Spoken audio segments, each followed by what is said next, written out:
ఏదైతే MP elections అప్పట్లో ఈ నలుగురు రాజీనామాలు చేశారు వైఎస్ఆర్ కాంగ్రెస్ పార్టీకి సంబంధించిన వాళ్ళు.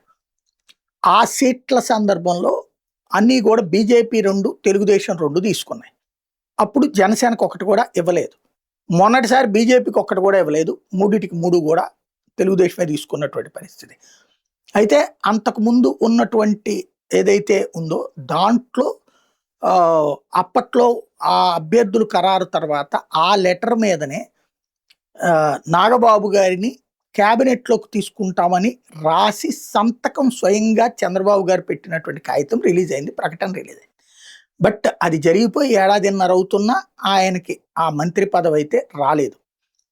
ఇప్పుడు ఏదైతే నాగబాబు గారికి Andhra Pradesh society for greening and reforestation for ecological enrichment AP green executive committee చైర్మన్గా ఖరారు చేస్తూ రాష్ట్ర ప్రభుత్వ క్యాబినెట్ హోదా ఆయనకి కల్పిస్తూ నిర్ణయం తీసుకున్నారు.